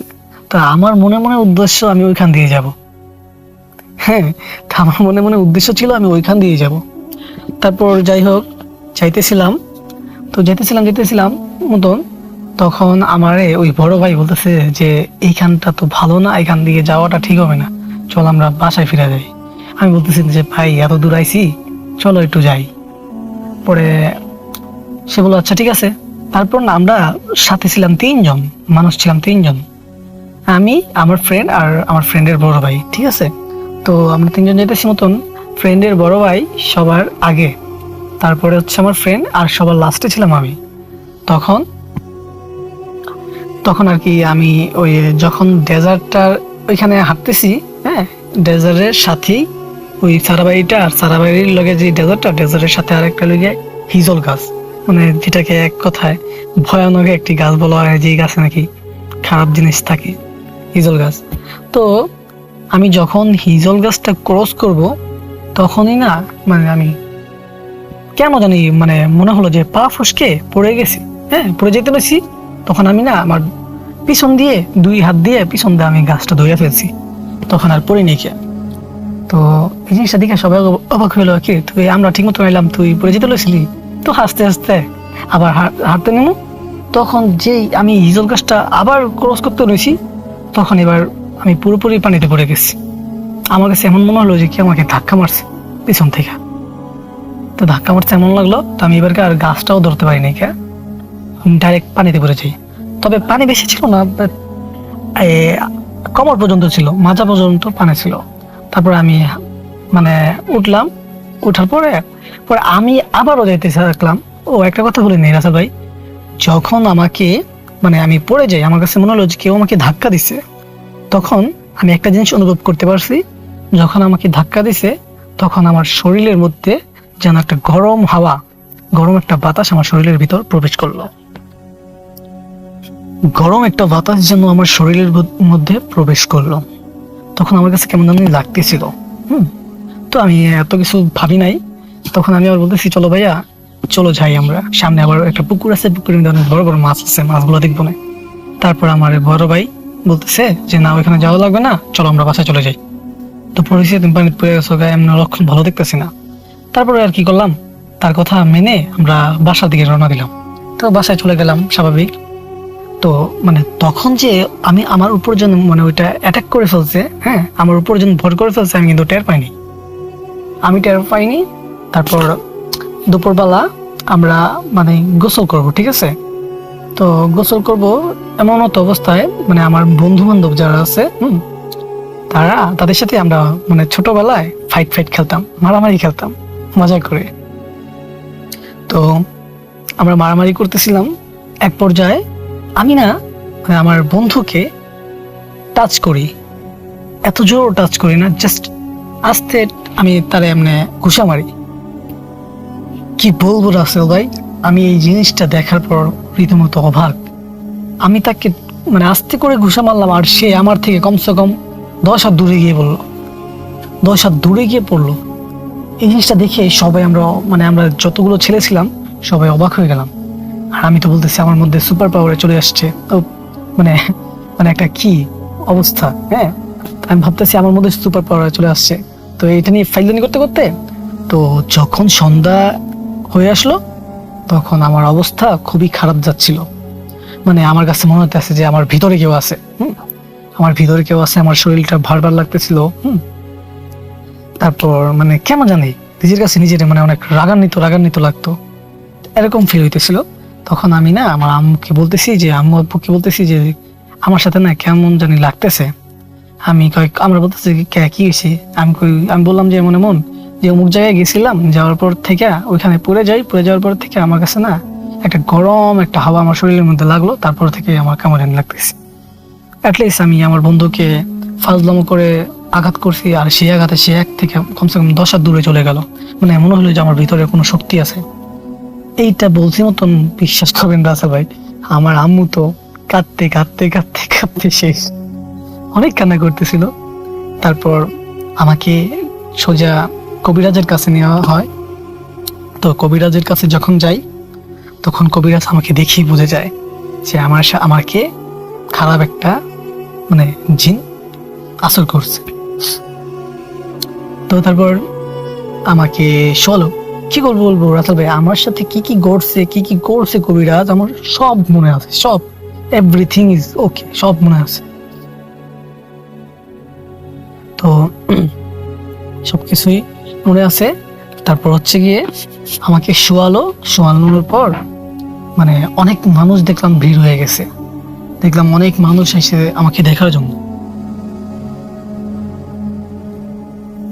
দেখলাম অনেক মানুষ আসছে আমাকে দেখার জন্য। তখন কবিরাজ মানে একটা গরুর একটা হাড় নিল, অনেকগুলো শুকনো মরিচ নিল, তারপর রসুন সাথে কি জানি নিয়েছিল, এত কিছু খেয়াল নাই। তখন মানে আমার আম্মু অনেক পরিমাণে কান্না করতেছিল। হ্যাঁ, আমার আম্মুকে কবিরাজ বলতেছে আপনি কান্না করেন না, আপনি কান্না করলে আমি ট্রিটমেন্ট করতে পারবো না। তারপর আম্মু থামার পর কবিরাজ করলো কি, আমার হাতের মানে ছোট আঙ্গুল যেটাকে বলা হয় কাইঙ্গুল, ওই কাইঙ্গুলের মধ্যে শরীরের শক্তি দিয়ে, তার শরীরের সমস্ত শক্তি দিয়ে মানে চাপ দিল। চাপ দেওয়ার পর বলতেছে যে তুমি কি ব্যথা পাও? আমি বলতেছি যে না, আমি তো ব্যথা পাই না। তো সবাই বলতেছে যে আচ্ছা এক কাজ করেন, আপনাদের মধ্যে কে সবচাইতে শক্তিশালী, সে তার কাইঙ্গুলে চাপ দেন জোরে। তারপর এমন করে 10 জন পুরুষ আমার কাইঙ্গুল প্রচন্ড পরিমাণে জোরে চাপ দিছে, কিন্তু আমি ব্যথা পাই না। অথচ আমার নখের মধ্যে রক্ত জৈমা লাল টুকটুকা হয়ে যেতেছে, বাট আমি ব্যথা পাচ্ছি না। তখন সবাই ট্রাই করলো, সবাই সবারটা যে দেখতো তোরা ব্যথা পাস কিনা। সবাই অবশ্যই ব্যথা পাচ্ছে, বাট আমি পাচ্ছি না। তখন কবিরাজ বলল যে তার উপর জিন আছে, তার জন্য সে ব্যথা পাচ্ছে না। তারপর এই কথা শুনে আমার আম্মু প্রচন্ড পরিমাণে কান্না করে মতন আমার আম্মুরে বোঝায়, কয় আপনি যদি কান্না করেন তাহলে আমি ট্রিটমেন্ট করতে পারবো না। অনেক বোঝানোর পরে এসে পরে কবিরাজে যখন আমার ট্রিটমেন্ট করা শুরু করলো, নাগদা মানে বলতেছে যে তোর নাম কি, বল তোর নাম কি, মানে আমি কোনো জবাব দিই না, ঠিক আছে, আমি শুনতেছি, আমি কোনো জবাব দিতেছি না। তারপর বলতেছে হ্যান তেন হাসে বড় ভাই জায়গায় থেকে আমার বলতেছে আমি যাবো কেন, আমি আমার বাসা থেকে যাবো কেন, মানে আমি আনসার দিতেছি। ভিতরে যে কিছু আছে ওইটার কথা আমি জানি না, বাট আমি আনসার দিচ্ছি এটা। হাসে তারপর মানে আমাকে করলো কি, সরিষা আছে না, সরিষা দিল, শুকনা মরিচ আছে না, শুকনা মরিচ দিয়ে নাগেন্দা ঘষাঘষি করলো, বাট কোনো রেসপন্স ছিল না তাদের। মানে জিন যে যাবে তার কোনো রেসপন্স ছিল না, কারণ আমি আঘাত পাচ্ছি, আমি জিন আঘাত পাচ্ছি কিনা সেটা আমি জানি না, বাট আঘাত পাচ্ছিলাম আমি।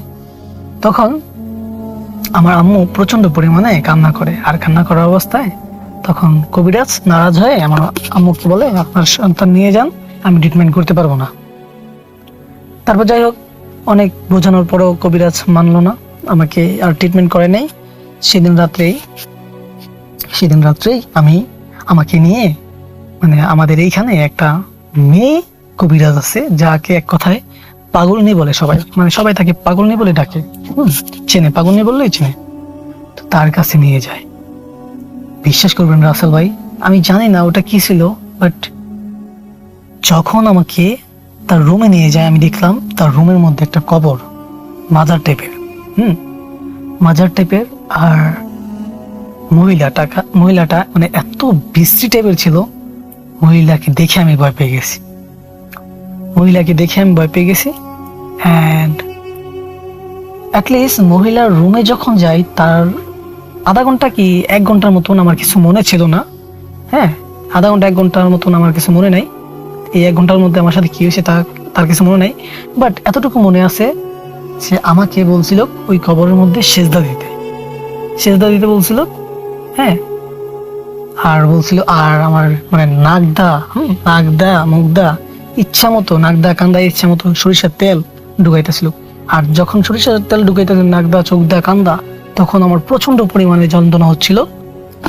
যাই হোক এমন করার পরে আমাকে বলে যে সেজদা দাও, আমি সেজদা দিলাম। প্রচন্ড পরিমাণে ভয় পাইছিলাম, যার কারণে সেজদা দিছিলাম কবরটাকে। সেজদা দেওয়ার পর বলে যে দেখো তো কিছু দেখতে পাও কিনা। পরে আমি কই না, আমি কিছু দেখি নাই। আচ্ছা, পরে কয় যে তাহলে তোমার থেকে জিন চলে গেছে জিন, এটা বললো। এটা বলার পরে আমাকে বলতেছে যে ওরে এন থেকে সাইরা দেন, দেখবেন জিন অটোমেটিক চলে গেলে ও বেহুশ হয়ে যাবে। তো তারপর আমাকে ছেড়ে দেওয়া হয়, আর অ্যাটলিস্ট আমি নাকি বেহুশ হয়ে যাই। ঠিক আছে, বেহুশ হয়ে যাওয়ার পরে আচ্ছা আমার এটাও মনে আছে যে আমি বেহুশ হয়ে গেছি। তো আমি এখনো বুঝতে পারতেছি না যে আমার সাথে এটা কি ঘটলো।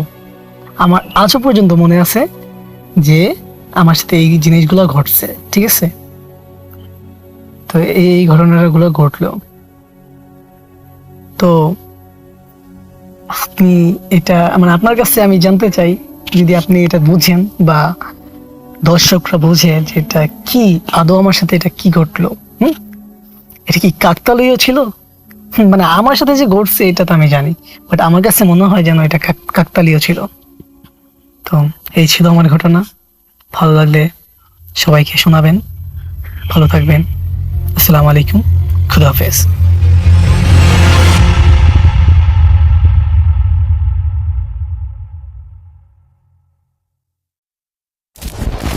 Booth.com with Russell. আসসালামু আলাইকুম রাসেল ভাই, আমি মোহাম্মদ আরিফ নারায়ণগঞ্জ থেকে বলছি। আর এটা হচ্ছে আমার 3 নম্বর ঘটনা। ঘটনাটা আমার আব্বুর মুখ থেকে শোনা, অ্যাটলিস্ট আমার নিজের চোখেও দেখেছি। ঘটনাটা 2016 সালের, আর ঘটনাটা ঘটে নারায়ণগঞ্জের নবীগঞ্জের আশেপাশে। পুরোপুরি জায়গার নামটা বলছি না, সিক্রেট রাখছি। তো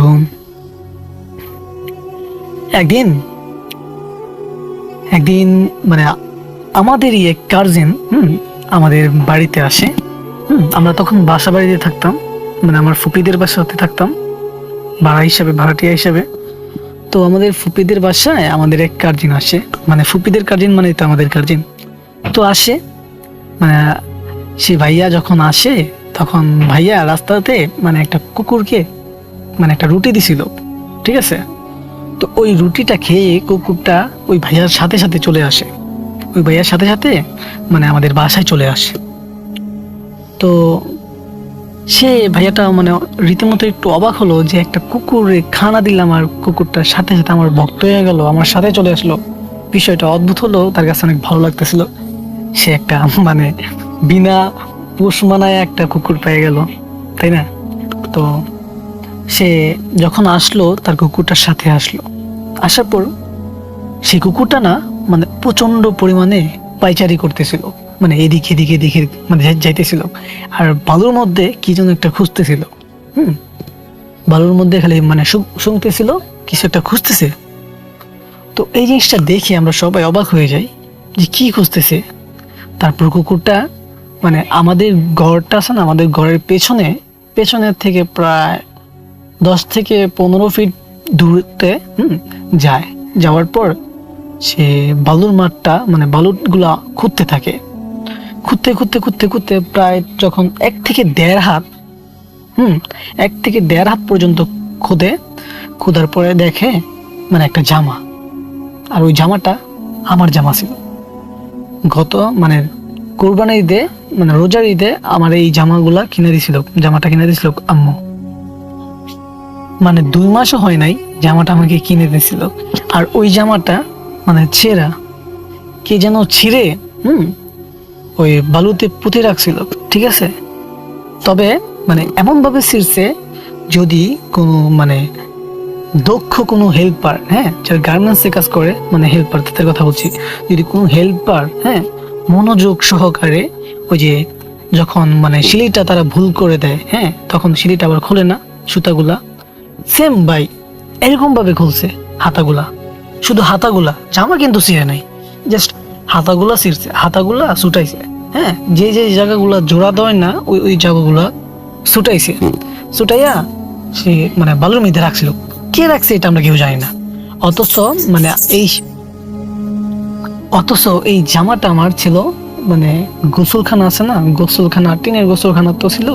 তো টিনের গোসলখানার মধ্যে মানে রোদ দেওয়ার জন্য রাখছিল, মানে দিনের বেলা সন্ধ্যাবেলা মনে ছিল না, তাই সারা রাত্র ওইখানেই ছিল। তো রাত্রেবেলা ওইখানেই ছিল। আর মানে গোসলখানাটাও তো প্রায় 12 ফিট উঁচা হবে। তো এত উঁচাতে যদি মানে পলিস্টর, হ্যাঁ পলিস্টরে জামা ছিল, তো এটা যদি ছুটাইতো কেউই রাত্রেবেলা হোক আর দিনের বেলা যদি কেউ ছুটাইতো, এটা কিন্তু শব্দ করবে, শব্দ হবে। হ্যাঁ, তো শব্দ হলে তো আমরা নিশ্চয়ই আমরা টের পাইতাম, বাট কোনো শব্দ পাই নাই। আর এত উঁচার থেকে কে নিয়ে এই জামাগুলারে এমন ভাবে সুন্দর করে ছুটাই আবার ভালো করে রাখবে। তো এই জিনিসটা খুবই অদ্ভুত লাগছে, আমরা সবাই অবাক হয়ে গেছিলাম এই সিনটা দেখে। তারপর আব্বু করলো কি, এই জামাটা নিল, জামাগুলা নিয়ে জামাগুলারে বান দিয়ে আব্বু বলতেছে যে আমি এটা দেখবো, এটা কেডা এই কামটা করলো। কেউ যদি এরা করে, যদি কোনো খারাপ কিছু করে থাকে, তাহলে এরা নিশ্চয়ই আবার করতে আইব, না পাইয়া জিনিসটা।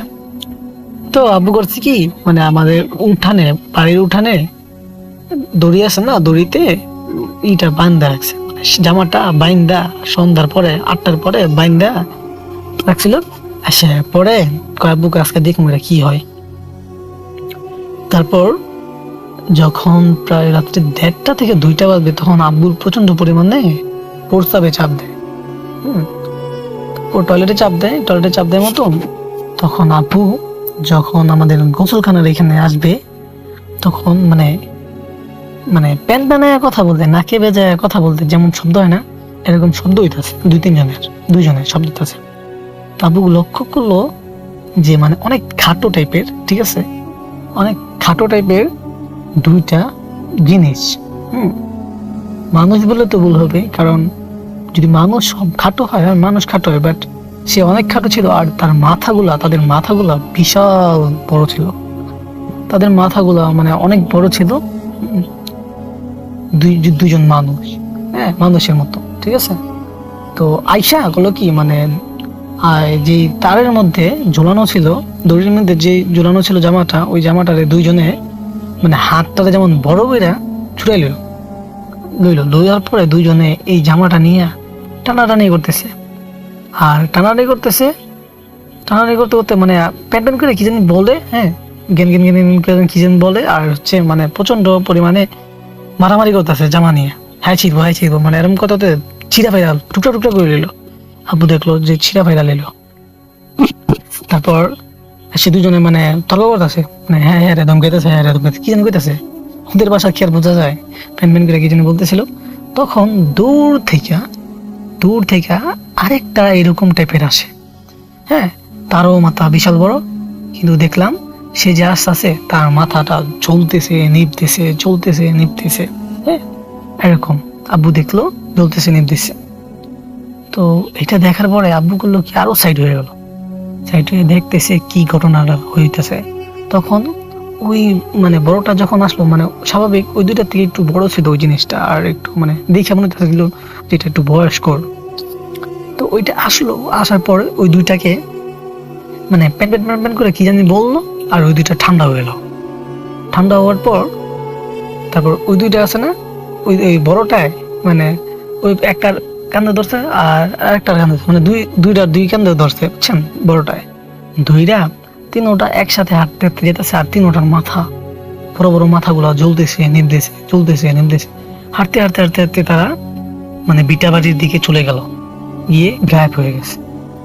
তো এই সিন দেখা আমার আব্বু সাথে রুমে চলে আসা ওই দিন আর কাউরে কিছু বলে নাই। সকালবেলা দেখে যে ওই জামাগুলা মানে ওইখানে যেখানে তারা ঠান্ডা সিটে হালা রাখছিল ওইখানে পড়ে আছে। মানে আজকে আর বালুর ভিতরে রাখা না, আজকে সরাসরি বালুর উপরে রাখা। তো এই সিনগুলো দেখে আসার পরে আব্বুর সবাইকে এই ঘটনাটা বলার পর মানে ঘটনাটা এখানে শেষ হতে পারতো, বাট এখানে শেষ হয় না। এখান থেকে আরো বহুত ঘটনা ঘটে, বলতে গেলে অনেক সময় লেগে যাবে। তো তারপর একটা ছোট্ট করে একটা বলে দিই। তো একদিন ফজরের সময় মানে আব্বু মানে প্রচন্ড পরিমাণে গরম ছিল, তো কারেন্ট ছিল না, গরমের জন্য আব্বু করছে কি, মানে বালুর মাঠের মধ্যে একটা পার্টি আছে না, পার্টি বিছাইয়া ঘুমানোর জন্য গেছে ওইখানে। তো আব্বু মনে করছে কি যে ফজরের আজান দিয়ে ফেলছে, হ্যাঁ, মানে একটু ফর্সা ফর্সা, চাঁদনি ভরা রাত তো। তা আব্বু মনে করছে কি যে আজান দিয়ে লাগছে ফজরের, তাই একটু গিয়া শুয়ে থাকি, একটু পরে উঠে যাবো, দোকানে যাবো গা, মানে দোকানে বইবো 6টার দিকে দোকানে বইবো। তো ভাবতেছে যে আধা ঘন্টা 40 মিনিট একটু শুই বাইরে। তো তখন যে বাজে রাত্রে 3টা, হ্যাঁ 3টা 3:30, এইটার আব্বু বুঝতে পারেনি। ঠিক আছে, আব্বু মনে করতেছে যে ফজরের আজান দিয়ে লাগছে। তারপর যখন আব্বু শুয়ে আছিল, আব্বুর যখন চোখটা লাগে তখন কে যেন আব্বুর চেহারার মধ্যে, শরীরের মধ্যে এক মুঠো বালু আছে না, এক মুঠো বালু ফিক্কে মারছে। তো আব্বু প্রথমে ভাবছে যে ওই যে আমার খালু তো আবার মালদা না, তা আমার আব্বু ভাবছে যে খালু হবে, বালি ফিক্কা দিছে হয়তো এখানে শুয়েছি দেখে, বা ফজরের আজান দিয়ে লাগছে, নামাজ পড়তে যাই না, এখানে শুয়েছি এই জন্য বালি দিছে, আব্বু ভাবতেছে এইটা। তা আব্বু কইতেছে যে মানে ঘুমের মধ্যে তাকায়ও নাই, না তাকাই গেছে, দুলাভাই ফাইজলামি করেন না, কয় দুলাভাই ফাইজলামি করেন না, ঘুমাইতে দেন। তো এটা কইছে, এটা করার পরে ওই জিনিসটা না চুপ হয়ে গেছে। আচ্ছা আব্বু করছে কি ঘুমাই গেছে, আব্বুর চোখটা লাগে গেছে। তখন আব্বু করছে কি এবার মানে প্রায় এক বাটি বালু আছে না, যেমন লাগে এক বাটি বালু আব্বুর পুরো শরীরের মধ্যে ফিকা দিয়ে এসে পড়ে, মানে এই জিনিসটা গেছে এই জায়গার থেকে। তো আব্বু না উঠছে, ওঠার পরে আপনার উঠা দেখে যে আব্বু পুরা শরীরে বালি দিয়ে ভরা। এসে আব্বু উঠছে, আর এমন সময় মানে ওই যে খালু আছে না, আমার খালু যাইতেছিল। তো খালু যাইতেছিল,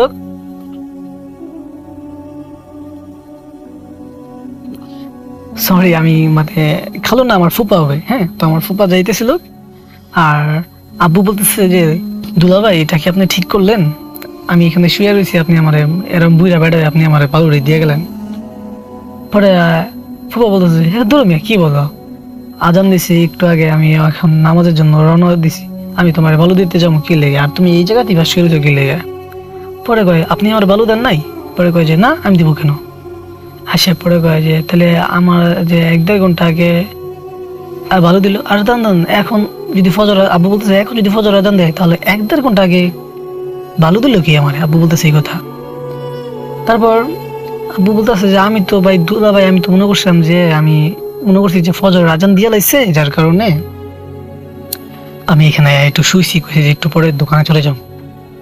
কিন্তু এখন যদি ফজর আজান দেয় তাহলে 1-1.5 ঘন্টা আগে নিশ্চয়ই 3:30-4টা এরকম বাজছে। তার মানে আসে পরে কথা যে তুমি মিয়া বাঁচছো, তোমার হইতে পারে ওই জিনিসটা সতর্ক করলো এই জায়গাটা শুইতে না, কারণ এই জায়গাটা তো এইসব চলাফেরা করে, তাই হয়তো তুমি তোমার মানে এই জায়গায় যেতে না শো, সেই জন্য তোমার কি বাধা দিল। তো যাই হোক, আল্লাহ বাঁচাইছে, কোনো ক্ষতি করে নাই। তো আজকের পর থেকে এখানে আর শুইও না, আর শোই না বলতে কি রাইতে এখানে শোই না, মানে ওনার নিষেধ করে দেওয়ার পরে তো আব্বু করলো কি আর ওইখানে শোয় নাই কা, আর ওইখানে শোয়ও না। তো যাই হোক, এই ছিল আব্বুকে নিয়ে একটা ঘটনা। আব্বুকে নিয়ে প্রায় অনেকগুলো ঘটনা আছে, আর যেই জায়গার ঘটনাটা বললাম এই জায়গাতে অ্যাটলিস্ট অনেকগুলো ঘটনা ঘটছিল, মানে আমাদের সাথে। ওই জায়গাটা প্রচন্ড পরিমাণে মানে ভয়ানক। তো সময় পেলে আবার ওইখানকার ঘটনা বলে শোনাবো। সো ভালো থাকবেন। আমি জানি আজকের ঘটনাটা অতটা ইন্টারেস্টিং হয়নি, কারণ আমি গুছিয়ে বলতে পারিনি।